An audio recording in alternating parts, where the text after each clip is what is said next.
સમાચારમાં જે અમદાવાદમાં પોતાના લગ્નની અંદર ગાયબ થયેલો વરરાજો મળી આવ્યો અને કન્યાએ ફરિયાદ કરતા અમદાવાદ પોલીસે શોધી કાઢ્યો। અમદાવાદના યુવકના લગ્ન મુંબઈની યુવતી સાથે ગોઠવાયા હતા। લગ્નનો દિવસ હતો ત્યારે જ ઈસનપુર રહેવાસી વરરાજા નિકુંજ કુણાવત લગ્નના દિવસે ગુમ થયો હતો।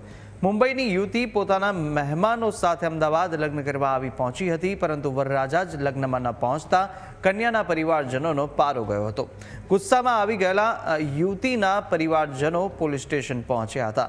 પોલીસ સ્ટેશનમાં પોલીસની હાજરીમાં બંને પક્ષો વચ્ચે ઉગ્ર બોલાચાલી થઈ હતી, જ્યાં બીજી તરફ વરરાજા ગુમ હોવાથી ઈસનપુર પોલીસે વરરાજાને શોધવાની કવાયત હાથ ધરી હતી। વરરાજા નિકુંજે મુંબઈની હોટલમાં પોતાની નસ કાપી હતી અને દોરડા વડે આત્મહત્યા કરે તે પહેલા અમદાવાદ પોલીસ પહોંચી હતી। ઈસનપુર પોલીસે સમયસર પહોંચી અને વરરાજાનો જીવ બચાવ્યો હતો। જાણવા મળેલું કે તે મુંબઈ ગયો છે। એ તાત્કાલિક રીતે પોલીસની ટીમ છે એ મુંબઈ જવા માટે રવાના કરેલી।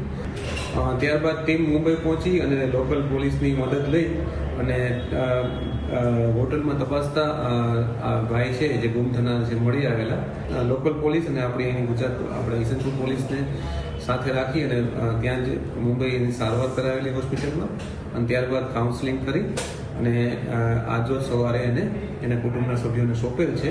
पुलिस ने मेरे को पूरा सहयोग इमीडिएटली मेरे साथ 2 पुलिस अधिकारी ऑफिसर मेरे साथ आए और हम लोग मुंबई के लिए रवाना हो गए।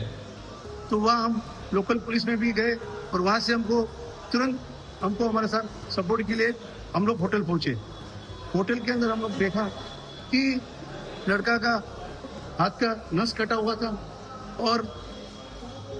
और उसके तो तुरंत वहाँ की पुलिस हम लोग उसको लेके हॉस्पिटल वहाँ पे बाजू में बड़ा हॉस्पिटल है वहाँ पहुँचे।